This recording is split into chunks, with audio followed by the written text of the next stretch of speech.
Learn how to create, manage, and integrate databases seamlessly into your Android applications using Room, Kotlin, and modern Android development practices.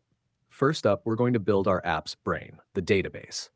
We'll give it its own special home, aka a separate module to keep things tidy. Next, we'll enhance our design system by developing robust, reusable UI components.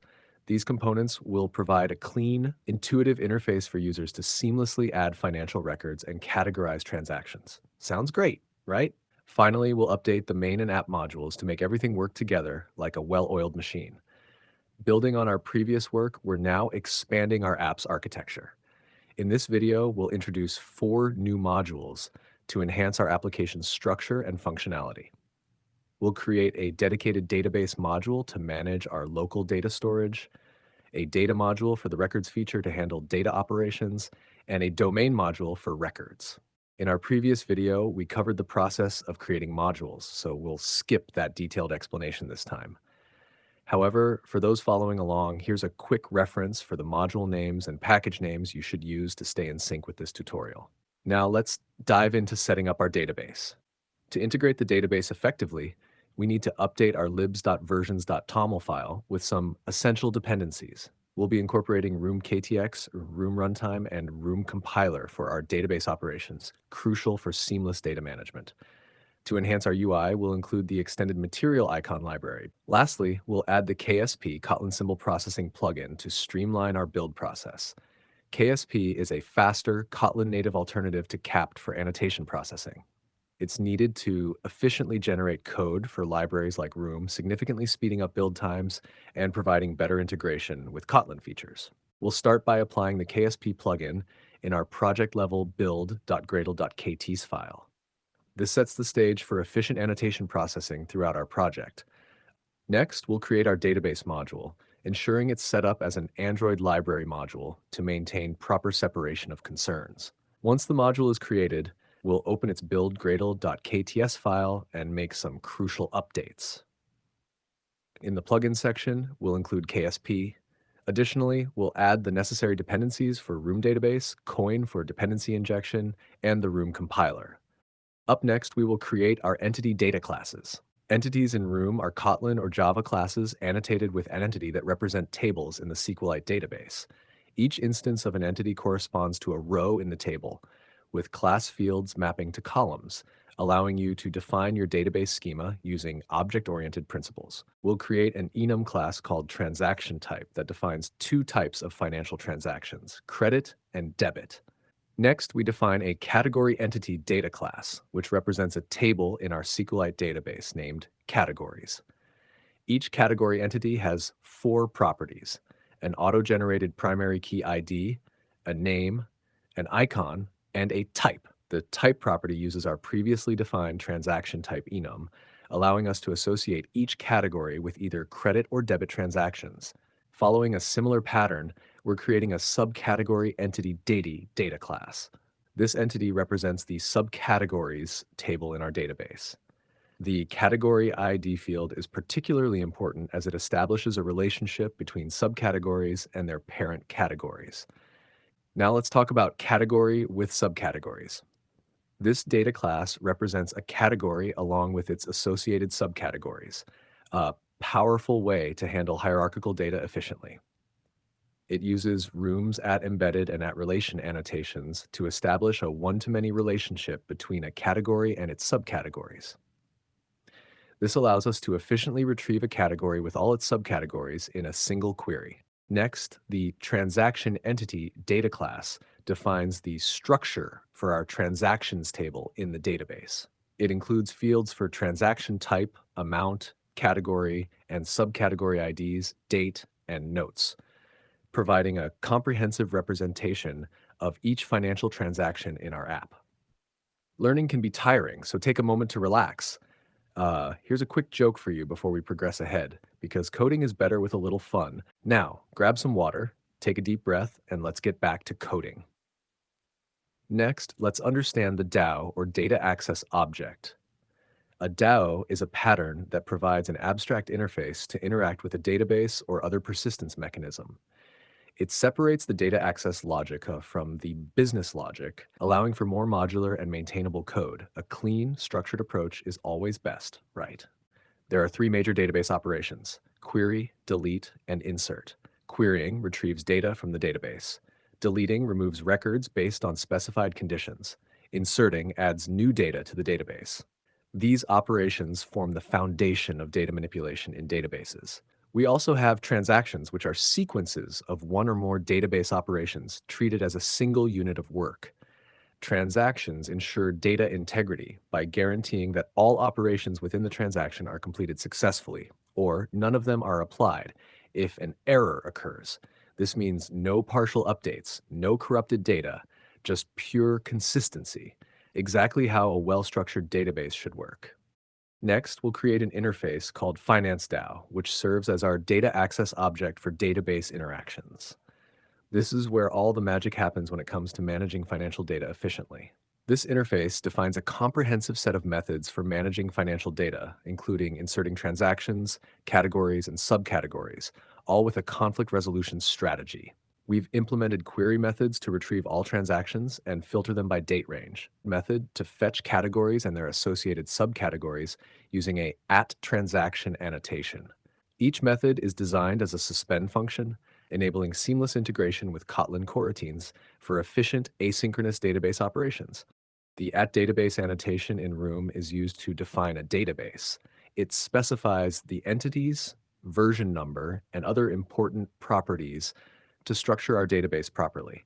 Here's what it includes: entities, list of entity classes that represent tables in the database; views, database views, if any, defined as classes; version, an integer representing the database version used for schema updates; export schema, a Boolean flag to export the database schema to a folder; auto migrations, defines automatic schema migrations between versions, smooth upgrades, right?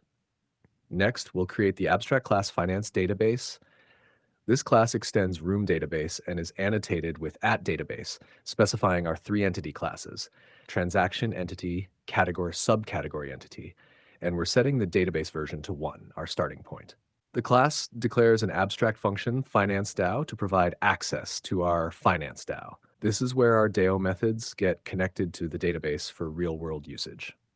A companion object includes a pre-populate database function, which uses coroutines to asynchronously populate the database with predefined categories and subcategories. This ensures our app has useful data right from the start. This function inserts categories and their associated subcategories, ensuring each subcategory is correctly linked to its parent category. Here's a quick look at get predefined categories. We're just listing a couple of categories for now, but here's a brief category list we have. You can complete the code accordingly. We've used Unicode symbols, which you can easily find on websites like unicode.org and Emojipedia, making our UI visually engaging. Now, let's set up our Room database module using Coin for dependency injection. In this module, we're defining two single instances. One first single instance creates our finance database using Room's database builder. We're specifying the database class and naming it FinanceDB. We're also adding a callback to pre-populate the database when it's first created. Second single instance provides our FinanceDAO. It retrieves the DAO from the finance database instance we just created. Next, we'll shift our focus to the common module, where we'll define some essential data classes for transactions and categories. But before we dive into that, we need to update the buildgradle.kt's file to include Kotlin serialization, which will help us with data serialization and deserialization. Now, let's create an enum class called record transaction type. This enum will have two values: debit, credit. These represent the two types of financial transactions we'll be tracking in our app. Moving on, we'll define a transaction data class. This class encapsulates all the necessary information for a financial transaction.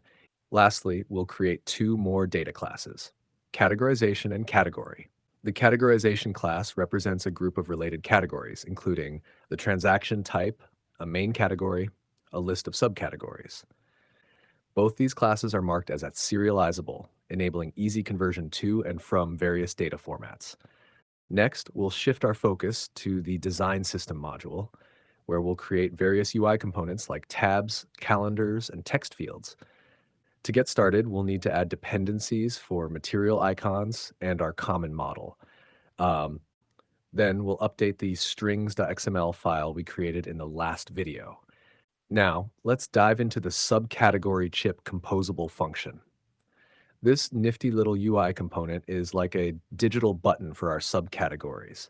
It takes in icon, a selection state, an on-click function. The chip changes its background color based on whether it's selected or not, giving users a visual cue. It's styled with rounded corners and a border, making it look sleek and modern. Now, let's dive into the subcategories composable function. This function takes a list of subcategories, a callback function for when a selection is made. It sets up a scrollable row of subcategory chips, each representing a subcategory with its name and icon. As users scroll through and tap on these chips, the selected item is visually highlighted, and the onSelect callback is triggered with the selected subcategory's ID. Here is the quick preview of our component. Let's see it in action. Next. The tab item composable function is a custom UI component designed for creating selectable tabs in a Jetpack Compose interface. It takes parameters for the tab's text, modifier, selection state, background color, and a click handler. The function creates a box with the specified background and shape, making it clickable. Inside this box, it displays the tab's text using a CW text component, with the text style changing based on whether the tab is selected or not. The animated tab composable function creates a customizable tab layout with smooth animations. It takes an array of tab labels and a callback function for handling tab selections. The function uses Jetpack Compose's state management to keep track of the selected tab and animates the background color change when a new tab is selected. The tabs are arranged in a row, each occupying equal space, and the selected tab is visually distinguished with a different background color. Let's have a look at the quick preview of the animated tab component. The select category composable function is a crucial UI element in our finance tracking app. It creates a clickable row that displays the current category type and provides a visual cue for selecting or changing the category. The function takes two parameters. One, category type, the currently selected category. Two, onSelect category, a lambda function that's called when the row is clicked. The UI is structured using a row composable, which contains a column for text elements and an icon.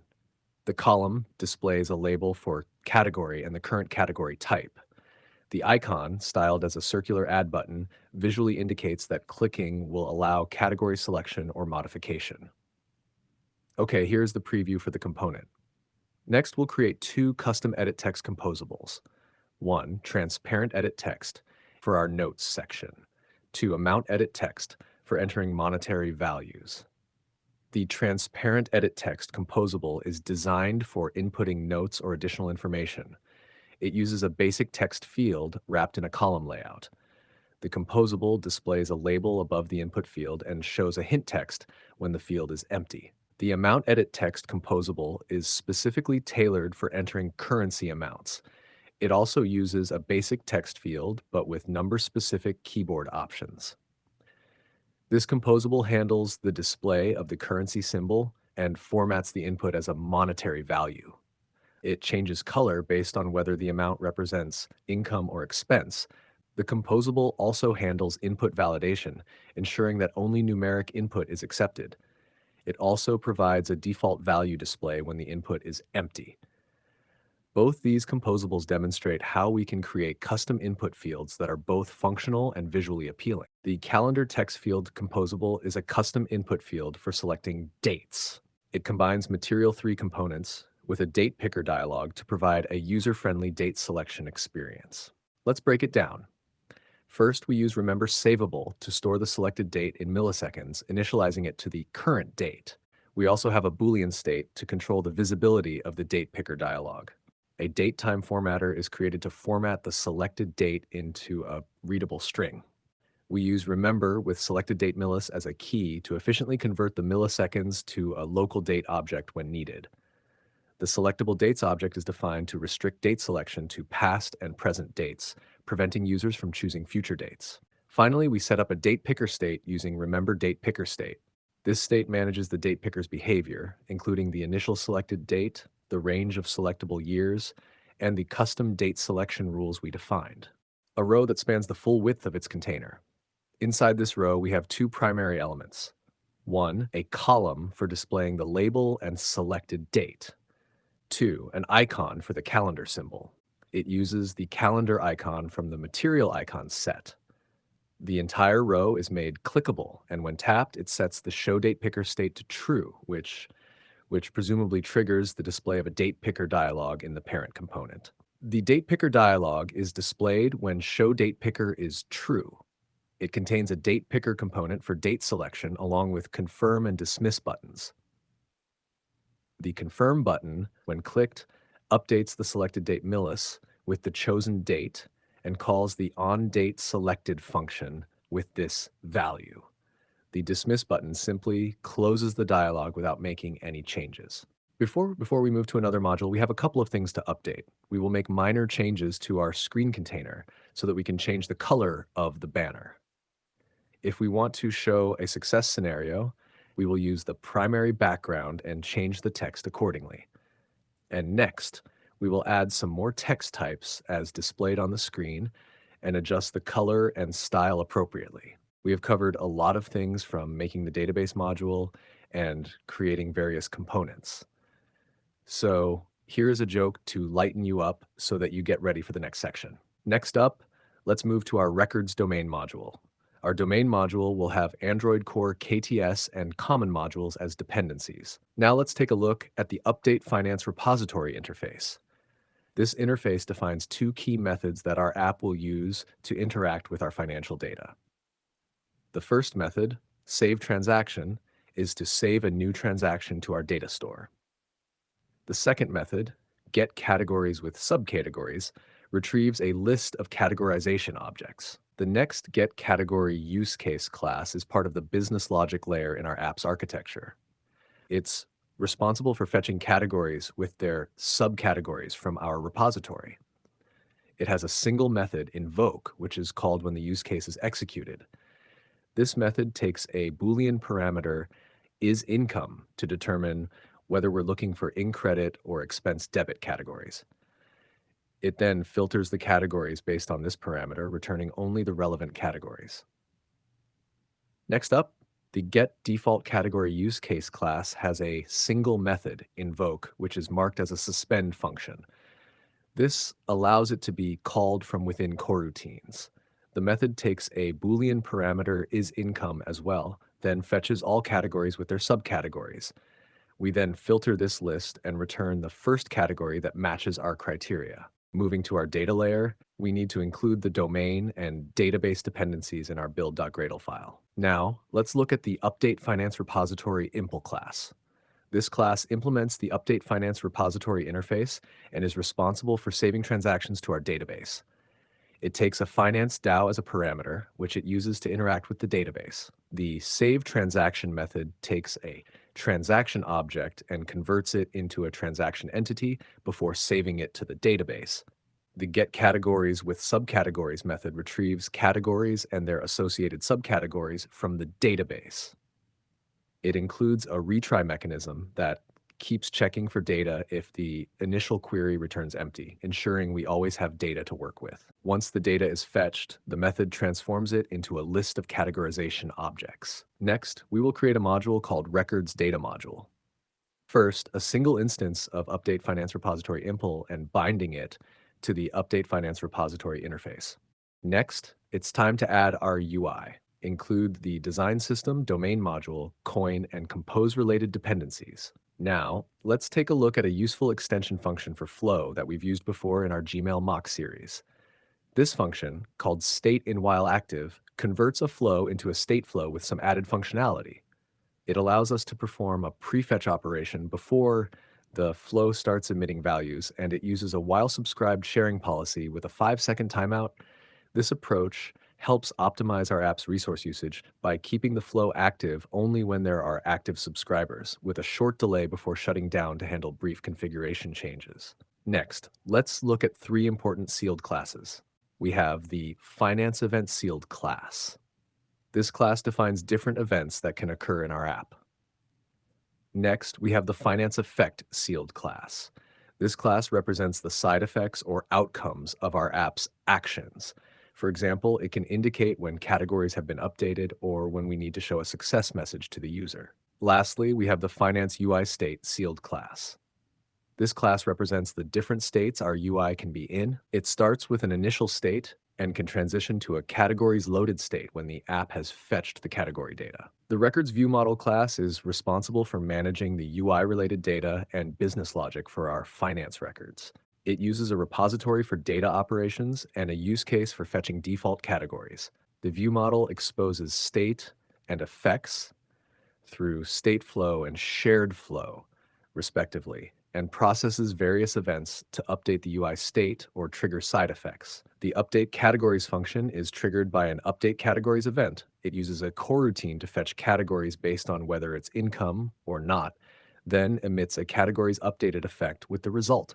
The load categories function is similar, but instead of emitting an effect, it updates the UI state with the loaded categories. Lastly, the save transaction function saves a transaction to the repository and emits a success message as an effect. Next, we're creating a single instance of getDefaultCategory use case. Then we're setting up a view model factory for records view model, injecting the necessary dependencies. Add record screen serves as the main screen for adding financial records in our app.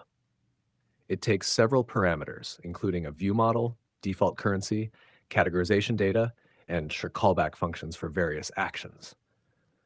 The function uses Jetpack Compose to create the UI, collecting state updates from the view model and responding to effects. Depending on the current state, it either displays the main record adding interface or a loading indicator. The UI is structured as a scrollable column with specific padding and spacing. This layout will serve as the foundation for our record entry form, where we'll add more components to capture transaction details.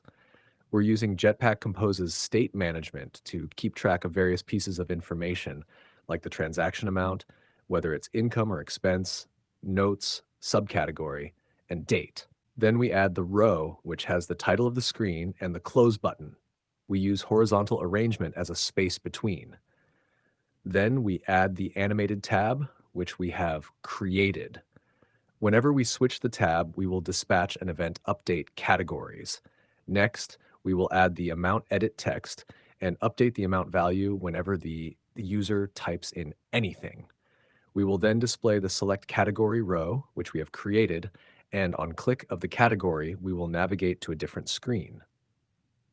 Subcategory section goes next. We will give the subcategories list as the parameter. We then add the calendar text field, and whenever the user selects any date, we will get the date in milliseconds and update.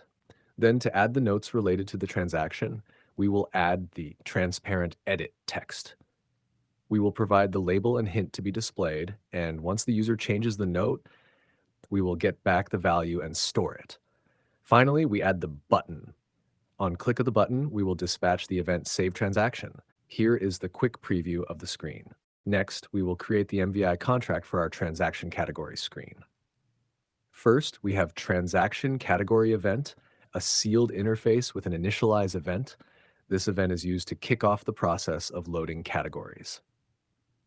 Next, we have UI state, which represents different states our UI can be in. And finally, side effects that can occur in our app. Let's take a look at the transaction category view model class. This view model is responsible for managing the UI state related to transaction categories. It uses a get category use case to fetch categories and exposes a state flow for the UI to observe. The view model also processes events, such as initialization, which triggers the loading of categories based on whether it's an income or expense transaction. We're defining a module called Transaction Category Presentation Module. This module is responsible for providing dependencies related to transaction categories in our presentation layer. This function is responsible for displaying a screen where users can select a category for their transaction. It uses a view model to manage its state and events, and it takes parameters for handling income expense differentiation, category selection, and navigation. The function uses a launched effect to initialize the view model when the screen is first composed, and then it observes the view model's state. Category composable function is responsible for displaying a list of categories and allowing the user to select one. It takes three parameters. The UI is structured as a column with a header row and a scrollable list of categories. The header includes a back button and a title. Next, the category item row composable creates a clickable column that contains a row with an icon and the category name. The icon is displayed in a circular box with a border, while the category name is shown next to it using a custom CW text component. We will take a quick look at the preview of the composable. Before we can see our app in action, we need to make a few changes in the previous module which we created. First, we need to update the main presentation Gradle file where we add the records presentation module. Next, we need to update the destination. We will create two new destinations. One, add records. Two, select category. We will need to adjust our CW composable to accept content composable, which can take a nav backstack entry. We need this for sending and receiving data between different screens in type-safe navigation. Next, update the navigate to onboarding to go to add records destination instead of home. We will be creating that in the next video. Next, we add the select category composable screen. It takes an is income parameter to determine whether we're dealing with income or expense categories. When a category is selected, it's encoded to JSON and stored in the previous backstack entry's saved state. This clever approach allows us to pass data back to the previous screen when we navigate back. Next, we start by creating a mutable state variable to hold our expense categorization. Then we use a launched effect to listen for changes in the navigation backstack. When a change occurs, we check for a specific key in the saved state handle. If we find a JSON string there, we decode it into a categorization object. Finally, we call the add record screen composable, passing in various parameters. Next, we will quickly update the app module with the required dependencies as shown. And last, update the app module as well. Let's run our app and see how it's behaving.